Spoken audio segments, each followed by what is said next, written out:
simply by having a neighboring state, right? Let's just say, for instance, that you were to have I don't know, trucks which went between Nevada and California, right? Yes.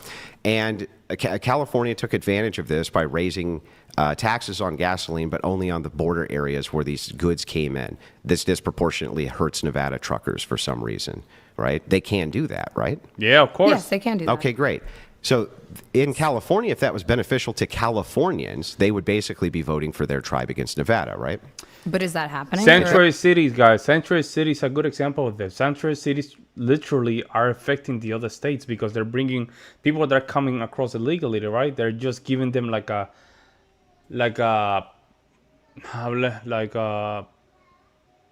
fake status. Let's put it that way, right? But that bringing that kind of illegals to that state is affecting the other states because they have no regulation to those people that are undocumented just because there's a sanctuary city. That's a good, that right there, that's a good example. Are you just trying to use a hypothetical? No, there's tons and tons of instances where different states do various things, even asking for federal money in overages compared to other states for different problems. Same thing with disaster support. They definitely are all trying to support their tribe, right? Okay, so because states can potentially, hypothetically, vote against another state's interest, men and women should not have the right to vote. No, that's not the conclusion. But that was your argument. No, the privilege is again, stated, do you know what a no descriptor voting, is? Both sexes, What's a one marriage voting system. Why don't you understand the difference between a descriptor and prescriptor? What did I prescribe? She's nervous as hell, bro. Is one voting system. Is a voting system in which both men and women are disenfranchised. Yeah, what I'm doing right now is I'm giving you descriptors so we can determine if it's tribalism or not, because you said it's not tribalism to have collectivism in voting blocks, which is insane. But what you haven't been able to answer is why disenfranchising more voters is somehow solving political tribalism. Let her get to the end of the sentence, please. Well, let me explain it. Sure. The best way that I possibly can. Your worldview promotes political tribalism. And notice in a lot of these debates, sign language is a big thing, guys. Big thing. And I think during this debate, he got a little frustrated, right? Because the sign language, the dishonesty, everything was not. It's like a waste of time, man. It's a waste of time. Tribalism. So what happens is this: NGOs can go to our government and they can bribe them for voting blocks, and that's exactly what they do.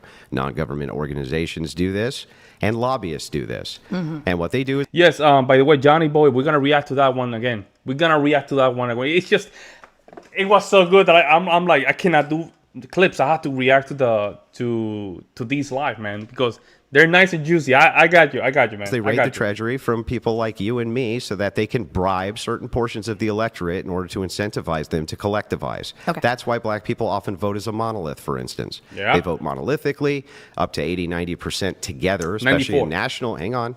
especially in national elections, because they're made certain promises out of the treasury from the electorate, usually at the expense of other forms of voters. This is 100% tribalism. So how are NGOs bribing politicians, influencing who black people as individuals choose to vote for? How do NGOs do that? I just don't understand how you're saying. I mean, I agree that NGOs should not be bribing and lobbyists shouldn't be bribing, but instead of that's what they do, though, right? Okay, but we're trying to get back to your claim that I'm in less the middle of people my should claim. vote.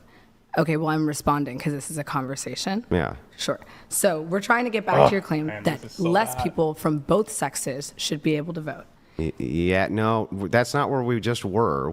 That's your initial claim, Yeah, but yes? now you're just pivoting. Where we just were was. Well, you're not letting me finish my sentence. No, if you'd let because me finish my sentence, you're we could go back. pivoting. We're talking right now Yeah, about and whether she's trying to pivot. tribalism She's tried to do this multiple times during the debate. She's moving from one, like she just like to say, let's just go back to this. She like to just move the goalposts, not 3 or 5 feet, an entire mile. So she does this throughout the debate, and it's very frustrating because it's a waste of time.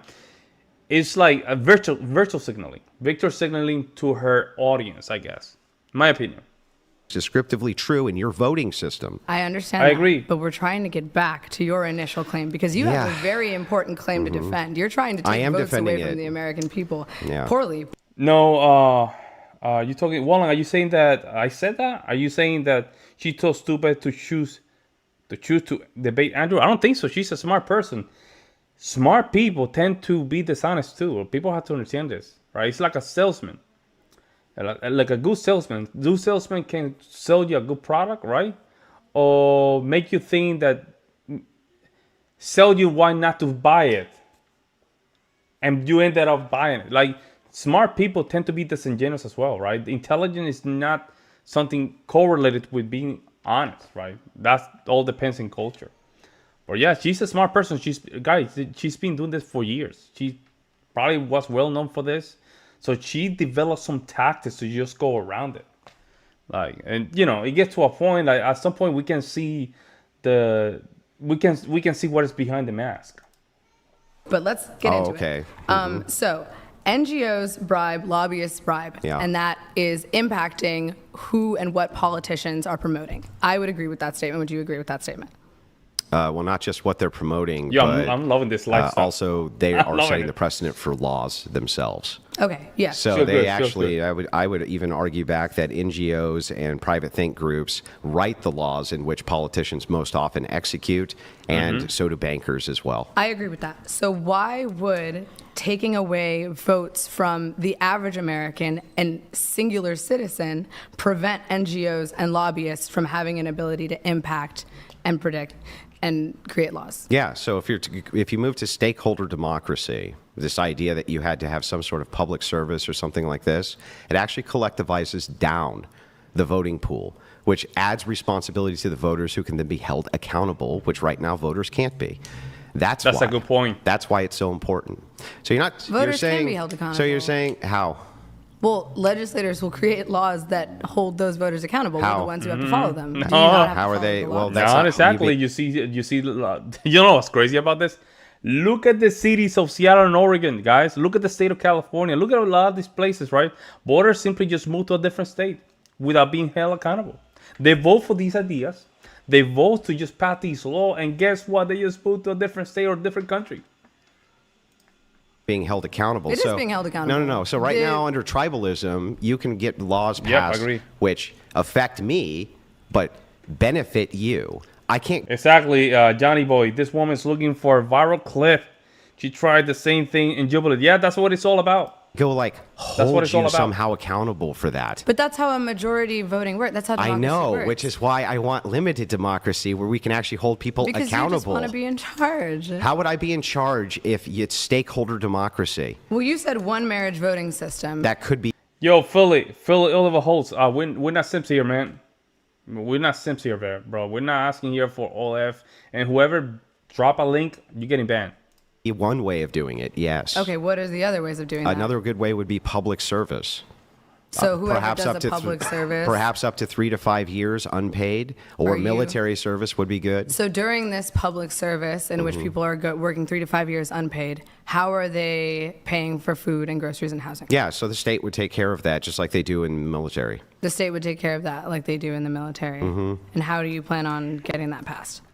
What does that have to do with anything? Well, because let's say I could never get it passed. We're arguing the ideology of this system. What does that have to do with anything? What's the point in creating an ideology that will never work in How are you going to get practice? Marxism passed? You're not.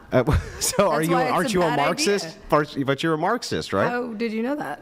Well, I don't know. Who told you That's what that? your videos seem to imply, that you believe in Marxist Did I ever feminism. say that I was a Yeah. Marxist? Oh, I don't know. Are you a socialist? On a certain level. Okay, somewhere. how are you going to get socialist? Like, that's silly. That us making the comparison contrast between like socialism, capitalism has no bearing on whether or not I could somehow get this passed or have some plan to get it passed. Okay. I'm arguing about the ideology here. Do you want to understand my belief or do you just want to guess? Sign language again. What does that have to? Do you know what I just said though? Well, I mean, you just called me Sign language. When she gets stuck into a corner, this is what happens. Sign language. a Marxist. Do you just called me agree? a socialist, Well, but if you you're not a don't even know what I Marxist, I believe. said we're doing a comparison contrast of worldviews and ideology. If we're doing contrast worldview and ideology, it's a non sequitur to ask me, well, how are you going to get it passed? What does that have to do with anything? Well, why would you create a worldview that fundamentally cannot work in practice? That Well, sounds it's like not a waste a of time. worldview that fundamentally cannot work in practice. you couldn't even say if how I it works could, in practice. even if I couldn't prescriptively tell you, like the next political chain of things we do to get there has nothing to do with whether or not the worldview in practice would work. Well, do you have any practical guesses for how we could apply this to a modern day society? Well, I just told you how we would apply it. You would have stakeholder democracy.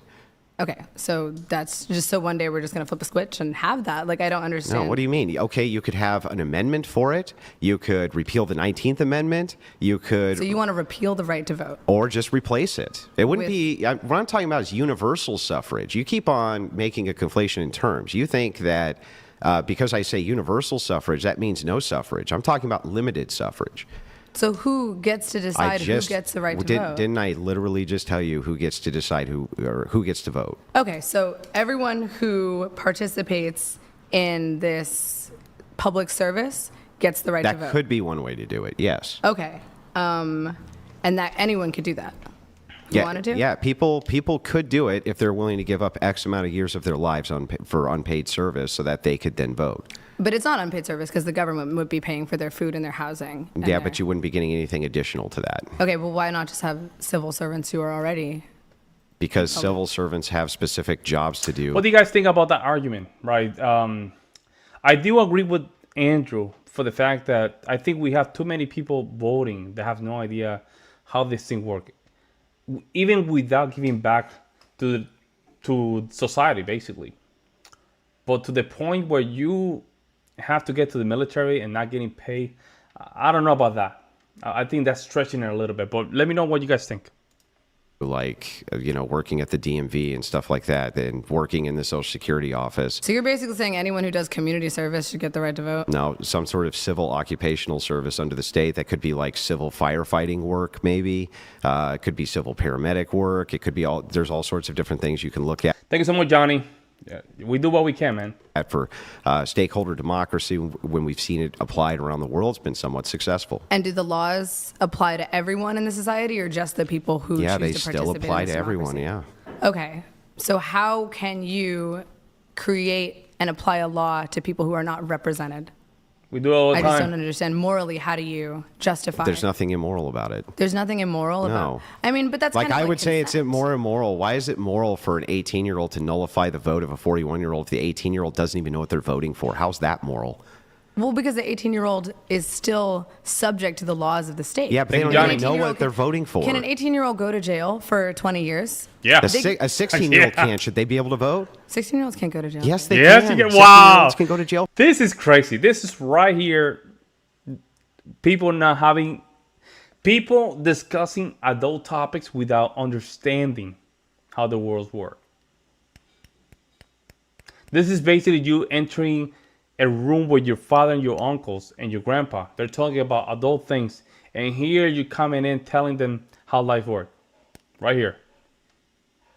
There's people that go for life at 16 years old, guys. Like this right here, this argument is basically the reason that we have this problem that we have in the Western world. People talking about adult stuff without knowing adult stuff. Oh, for life, should they be able to vote? I mean, no, but why Well, why would they not? be going Why to not? jail The for laws apply to them, though. Why would a 16-year-old be going Hang to on, jail I don't for understand. that, Because he murdered someone. though? Okay, that's fair. I mean, if you Yeah. murder someone, that's a whole So I other don't understand. thing. Why can't he vote? The Well, laws because we apply to all him. Why can't he understand vote? that.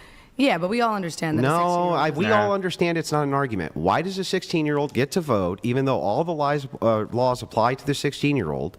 Why does he get to vote? Not all the laws apply. They start in juvenile detention, and then at 18, they get the right to go. So laws apply to 16-year-olds? But you're retried at 18. So Like when you laws start at apply to 16, 16-year-olds? Some laws, of course, Okay, yes. great. Why can't they vote then? So babies should get the right to vote? That's I mean, my you're a question minor. to Yo, you. that's That makes no crazy, sense. man. Exactly. So why do we limit it to 18? Well, that's the age that we've defined as being a legal adult. That's the age that we as a country have universally agreed with our right to vote is Yeah, but what the age makes of that a legal good adult. idea? Just That's because the you age of arbitrarily... consent. That's the age Yeah, of... but just because you arbitrarily say, for instance, that because you're 18 and you're an adult, like you can't buy cigarettes, you can't buy beer, you can't Yeah. rent a car, but you're an adult... And now you can vote in the So would you like to participation of lower the democracy. age of At an least adult? raise it. So you'd like to raise it? 100%. At least raise it. So you would like to 100%. universally raise the age to vote. I think that At would be a better least. idea than like not No, allowing no. anyone. What I said is at least do that. But the thing is, like, you're actually inconsistent here. Your whole argument is to say if laws affect people, they should have a right to vote. But we have an entire cast of people from the age 17 down who laws apply to and can't vote. And you just are like, you shrug that off like you didn't contradict yourself. I'm pretty sure it has something to do with brain development. But we've all, like, you have to have an not fully age developed till what, 25 according But how to do you have a the society studies? in which you don't have an age that someone becomes a leader? I agree, but why couldn't you have a society in which you had stakeholder democracy? It would Because be, it's the nobody's- same logic.